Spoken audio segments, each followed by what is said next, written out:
guys, welcome to another podcast episode of the Business Academy podcast. Ethan Daneberg here with the Business Academy, and I'm joined with Dr. Tim Steflik, founder and operator, CEO for Coastal Integrative Healthcare out here in Florida. And I'm just excited to have a conversation today with you, Dr. Tim, regarding your success in practice. So thanks for taking some time today. Happy to be here, Absolutely. as always.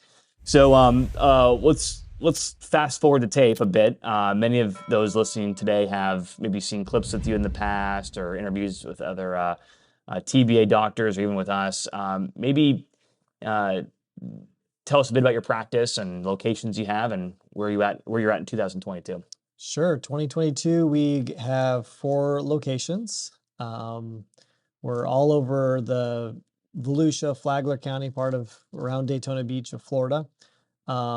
Been in practice for 11 years and just expanding and growing. So did from day one, was it 4 practices from day one and everything was kosher and hunky-dory? Yeah, I came out of school and had 4 practices. That's right. Easy. You had a trust fund to work with. You're able to... Big funds. No, I mean, we started off a very small practice, took over for another doctor, and I've seen between 80 to 110 patient visits a week on a busy week, and working a lot, and just didn't know what to do to grow the practice, but I also didn't want to sacrifice my time at the same time. So yeah, it's come a long ways. So rewinding the tape back 11 years ago, practice was at that volume. You had your first child, who's your oldest, and at the time he was just a little baby. And you shared this to me years ago, which always impacted me, which I think was your why, your drive as to why you decided to kick this practice into high gear and change the way you were going to run it. Can you share that story about that? Yeah. So my wake up moment as far as seeing why I needed to have something change was when I woke up early to go to work, and I went early because I had some new patients in the morning, and then I had patient adjustments, and then I had working lunch basically, and then more patients, and then more new patients. So it was a pretty busy day. But the bad part was that when I left in the morning, my son was asleep. And then when I got home that night, it was later, he was asleep again. So it was like a day missed just because of work.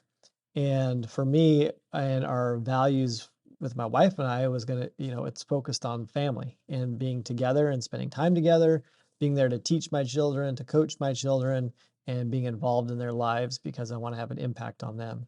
And so that was a big fail for me and wake up moment to realize, well, I can't do this, but I still have to make a living. I still got to work. So, what do I do? So I think we fast forward now and we go 4 practices and now 5 kids. Yeah. The family's grown. A lot more kids, a lot more practices. So there's only 24 hours in a day. I think myself and the average person listening is going, well, how do you manage all of that? It seems like 4 practices is just 4 times the work, 4 times the headaches, 4 times the stress, 4 times the amount of days that you're not seeing your kids. But you've been able to build, I like to term it like a lifestyle practice, to where the practice itself runs on systems, good people, it's profitable, and then you can live a lifestyle with your family and, with the recreations that you have with your church to be able to do what you want to do when you want to do it. We don't have all day to describe how you did it, but maybe you can give us a couple highlights as to how you ultimately created financial freedom and time freedom for yourself. Yeah, so a lot of things were putting into place some of the systems that other people could run for me.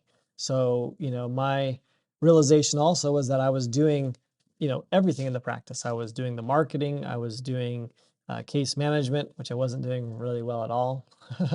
And I was doing the treatments. I was involved in the HR, hiring, firing, all those other things. The only thing I wasn't really doing was some of the front desk responsibilities and some of the billing responsibilities. But I was documenting, charting, all of that was the things that I was doing to the max. So when I realized that I was doing it all, I had to kind of compartmentalize and realize that I didn't have to do it all. Those are things that I could give to other people if the right training and systems were in place. I think a lot of people go, great, you hired people, but I've hired people before and These millennials don't want to work. Today's climate in 2022, if you do the wrong thing just slightly, you'll find somewhere else. People have maybe had the wrong people in their practice and they've practically sabotaged their business and they've kind of given up on even trying to do that. What have you learned over the years, either on your own, through experience, through the business academy, regarding finding the right people to to run this thing so you can be free to grow it and do what you want? Yeah, so that's our responsibility, right? So you can't blame the environment because the environment's always going to change. Sometimes it's going to be a good environment to hire, sometimes it's not, and then people are going to want, more money or whatever things that you're going to gripe about and that I gripe about sometimes too. But you control what you can, Mm. and if you are responsible for the people that are in your office, and so like when we hire a new staff member, we make sure that they have all the training checklists to go through to make sure they're properly hatted and trained on their job position, and then they have statistics that they're responsible for, and we give that responsibility to them too. So giving it to your staff, but giving them the tools they need, not just hiring a marketer and say, go bring in new patients. Hiring a case manager and saying, okay, I want you to get these people started on care plans, or hiring, an office manager and say, all right, I want you to hire the people now, and I want you to, and just telling them what to do, but having those things in place, proven, tried and true. That's what allows expansion and growth to happen. That makes sense. Yeah. And then, of course, you have to fund this payroll that you built into your office. Mm-hmm. Sometimes offices go, my payroll is too high and the office isn't growing, it's stagnant. You have unproductive people there. Everyone feels busy, but it's inefficient and there's not really any growth. Talk a bit about, if you can, the importance of having a marketer, before we even go into efficiencies and getting people more productive, but having a marketer and focusing on the front end of the funnel, not just relying on other people to do it for you, or other businesses to do it for you, but to have someone there who's out in the community, bringing people in, doing events, and essentially getting the front of your funnel nice and abundant. Yeah. So, there's always going to be quirks and things to work out on that back end of the office, but having a very abundant and wide funnel for new patients coming in will help. I'm not going to say cover up, because you don't want to cover those up, but it'll help overcome some of those problems on the back end. Mm-hmm. So, it'll help with the money problems. You'll have more money coming in. So you're like, okay, good. Now we can worry about fixing these other problems we have on the back end. But yeah, lack of new patients, I call it the lifeblood of the practice, right? Like if you don't have that, then your practice is dying, and it's going to die a slow and painful death, and it's going to hurt all the way down. Yeah. So, turning on that faucet with a new a marketer that can bring in those new patients, qualified new patients, it's a godsend to have that, ability. It's funny, I'm talking to yourself, I'm talking to Dr. Brian Dahmer, talking to Dr. Gary Rademacher, who've all been on the podcast before, multiple practices, phase two, profitable. I'm talking to Dr. Rob McLaughlin. And the very first thing all these guys did with the Business Academy years ago, the very first strategic step was hiring a marketer. Mm-hmm. That was just the thing to just handle that part of it. Yeah, there was 1,000 problems in the practice, but let's handle that first. And because that then it trailed into next, they had a bunch of new patients and no one was converting onto care, or very few of them were, or if they were just based on what insurance covered. In your office, you handle a lot of high ticket, medical services Mm-hmm. that are integrated with chiropractic, that are not usually covered by insurance, right? Can you talk a bit about how having, not you, but having case managers in there that are trained, effective, essentially effective closers, Mm-hmm. how that was able to then continue your growth process from there? Yeah. So once you get this flood, thinking back to when I was the only chiropractor in the office, and now we have, 5 other ones that do the treatments. But when I was the only chiropractor, that was consuming, now that we had this flood of new patients, all these, seeing them on their initial visit, seeing them for the report of findings is just consuming so much time. I didn't have time to do both. And I was working more hours once again. So I had a choice to make. And that was, if I want to free up my time and have that true freedom to be able to step away from the practice, I needed a case manager and someone to come in and, had my concerns with it, because I feel like I do a fantastic job with it, but because I do a fantastic job with it, I'm also able to train and, monitor and manage someone else to do it for us. Yeah. And we have some amazing case managers that can do as good as anyone. I trust them 1,000% to do what needs to be done. That's awesome. And then that sort of to create more income, drive in more patients, volume goes up, income goes up. You bring on an associate, you hire, more team members to support this machine. You put in policies, procedures, and we can go all day on this. But what do you find that your colleagues, right, that you've known over the last 10 years that maybe have been struggling or haven't grown or kind of run into the same cycle over and over again? What would be the one mistake? There's probably multiple mistakes or things that they can all improve, but what would be the one thing you see the most often that your fellow chiropractors are making or even are not doing that is a mistake that is causing them to kind of just run in circles essentially for years? So it's not doing anything, Yeah. just like you said. So it's not that it's something they're doing that's wrong. It's the fact that they're not doing anything and expecting it to change, or maybe not knowing what they're trying to do. Mm, So I was in that same position, not knowing what needed to happen next.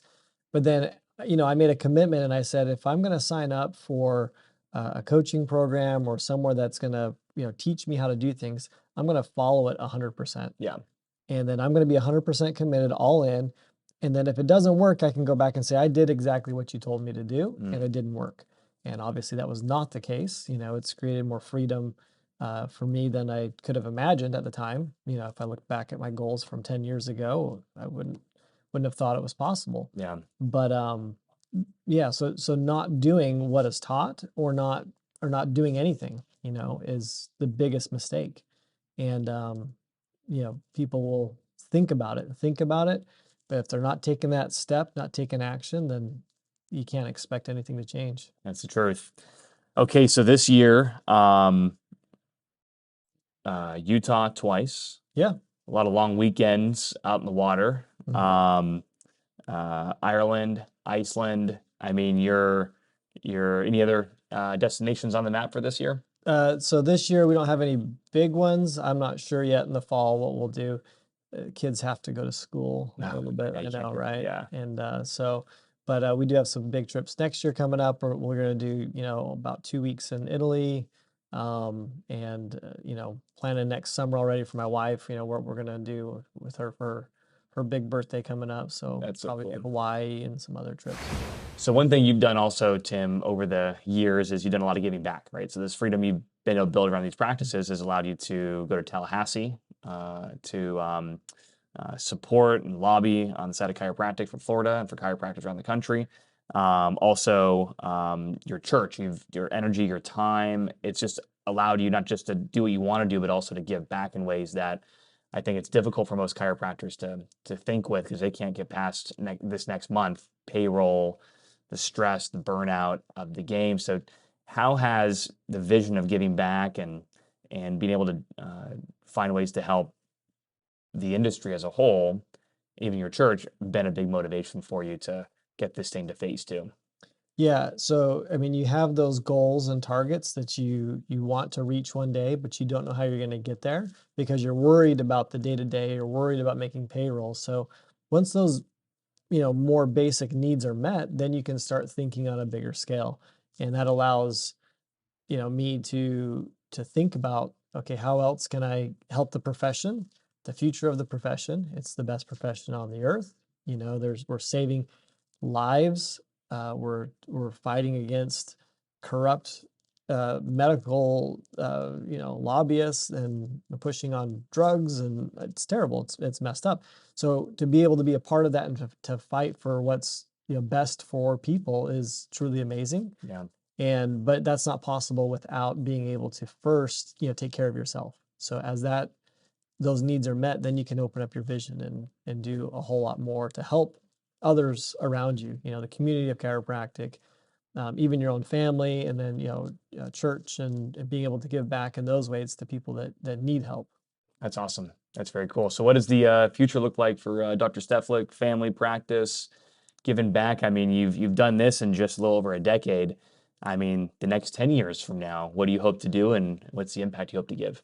Yeah, probably can't envision what it'll be in 10 years because I couldn't envision what I was like 10 years ago, right? So, continued expansion obviously is where we want to be, and just to continue to help, more and more people within our community, and then that will continue to expand as well. So, um, yeah, there's always room for growth and improvement, and we'll see where this takes us. That's awesome. Whether it's a seasoned chiropractor who's been in practice for 10, 20, 30 years, or it's a new grad coming out of school, or anywhere in between, what would be a final word or a final piece of advice you would give either one of those demographics or anybody in practice at this point in time that's based on your experience and your successful actions? I'd love to hear what everyone else has to say, because there's a lot to learn from everybody. So, I don't I don't feel like I'm anything special or different, with what I've done. It's not anything magical. It's just, here's what's worked well for me and my family, to give me the time to coach my kids soccer and to take vacations and to get paid to do them. But it's not anything new or amazing. It's some systems that we put in place, Mhm. and then we followed them and we did it. And if that's something that you desire, that you want to have, and you want to have that, then you just have to do the same thing. It's not rocket science. It's not magic. It's just, hey, follow the systems, procedures, learn how to do it, learn how to put them in place, and you can have whatever you want. Fantastic. Dr. Tim, thanks for your time, my man. Absolutely. Appreciate My it. pleasure. All right, that concludes today's podcast interview. Join us in the next one for another episode of the Business Academy podcast, helping you create freedom in practice so you can do what you want, with who you want, when you want to do it, and whenever you want to get it done. So with that being said, we'll see you guys in the next episode. Thanks so much.